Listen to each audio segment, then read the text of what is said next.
सबसे पहले मेरा आप सभी को प्यार भरा प्रणाम। मैं मधु जोशी स्वागत करती हूँ आपका अपने यूट्यूब चैनल मधु गढ़वाली 121 पे। तो दोस्तों, आज की वीडियो में मैं आपको फाल्गुन मास के कृष्ण पक्ष की विजया एकादशी व्रत कथा सुनाऊंगी।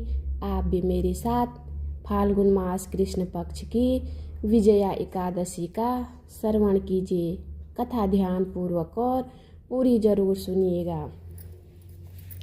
विजया एकादशी व्रत कथा। धर्मराज युधिष्ठिर बोले, हे जनार्दन, फाल्गुन मास के कृष्ण पक्ष की एकादशी का नाम क्या है तथा उसकी विधि क्या है, सो सब कृपा पूर्वक कहिए। भगवान श्री कृष्ण बोले, हे राजन, फाल्गुन मास के कृष्ण पक्ष की एकादशी का नाम विजया एकादशी है। उसके व्रत के प्रभाव से मनुष्य को विजय मिलती है। इस विजया एकादशी के महात्म्य के श्रवण व पठन से समस्त पाप नष्ट हो जाते हैं। एक समय देवर्षि नारद ने जगत पिता ब्रह्मा जी से पूछा कि ब्रह्मा जी, आप मुझे फाल्गुन मास के कृष्ण पक्ष की विजया नामक एकादशी का व्रत विधान बतलाइए। ब्रह्मा जी बोले कि नारद, विजया एकादशी का व्रत प्राचीन काल तथा नवीन पापों को नष्ट करने वाला है। इस विजया एकादशी की विधि मैंने आज तक किसी से नहीं कही है। यह समस्त मनुष्यों को विजय प्रदान करती है।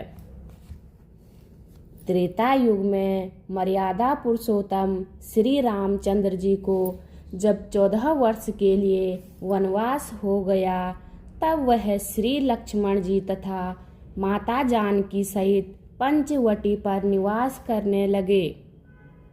उस जगह महापापी रावण ने श्री सीता जी का हरण किया। इस दुखद समाचार से श्री रामचंद्र जी तथा लक्ष्मण जी अत्यंत व्याकुल हुए और सीता जी की खोज में चल दिए। घूमते घूमते हुए जटायु के पास जा पहुँचे। जटायु भी अपनी समस्त कथा सुनाकर स्वर्गलोक को चला गया। कुछ आगे चलकर उनकी सुग्रीव के साथ मित्रता हो गई और बाली का वध किया।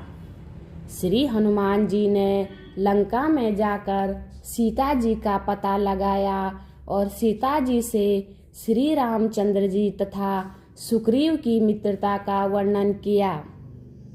वहां से लौटकर हनुमान जी श्री रामचंद्र जी के पास आए और सब समाचार कह सुनाया। श्री रामचंद्र जी ने सुग्रीव की संपत्ति लेकर वानरों भालुओं की सेना सहित लंका को प्रस्थान किया। जब श्री रामचंद्र जी समुद्र के किनारे पहुंच गए, तब उन्होंने महान अगाध मगरमच्छों से युक्त समुद्र को देखा।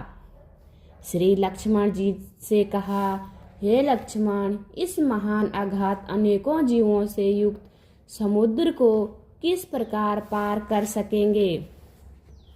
श्री लक्ष्मण जी बोले कि हे राम जी, आप आदि पुरुष पुराण पुरुषोत्तम हो।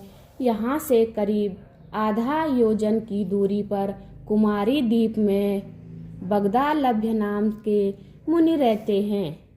उन्होंने अनेकों नाम के ब्रह्मा देखे हैं। आप उनके पास जाकर इसका उपाय पूछिए। लक्ष्मण जी के वचनों को सुनकर श्री रामचंद्र जी बगदालभ्य ऋषि के पास गए और उनको प्रणाम करके बैठ गए। मुनि ने भी उनको मनुष्य का रूप धारण किए हुए देखा, पुरुष को पुरुषोत्तम समझा और उनको पूछा, हे राम जी, आप कहाँ से पधारे हैं। श्री रामचंद्र जी बोले कि हे महर्षि, मैं अपनी सेना सहित यहाँ आया हूँ और राक्षसों को जीतने लंका जा रहा हूँ। आप कृपा करके समुद्र को पार करने का कोई उपाय बताइए। इसी के लिए मैं आपके पास आया हूँ। बगदालभ्य ऋषि बोले कि हे राम जी, मैं आपको एक उत्तम व्रत बतलाता हूँ। फाल्गुन मास के कृष्ण पक्ष की विजया एकादशी का व्रत करने से तुम समुद्र के अवश्य ही पार हो जाओगे और तुम्हारी विजय होगी। हे राम जी, इस व्रत की विधि यह है, दशमी के दिन स्वर्ण, चांदी, तांबा या मिट्टी किसी का एक कलश बनावे। उस घड़े को जल से भरकर तथा उस पर पंच पलव रखकर वेदिका पर स्थापित करें। उस कलश के नीचे सतनाजा 7 अनाज मिले हुए और ऊपर जो रखें, उस पर श्री नारायण भगवान की स्वर्ण की प्रतिमा स्थापित करें। एकादशी के दिन स्नान आदि नित्य कर्म से निवृत्त होकर धूप, दीप, नैवेद्य, नारियल आदि से भगवान की पूजा करें।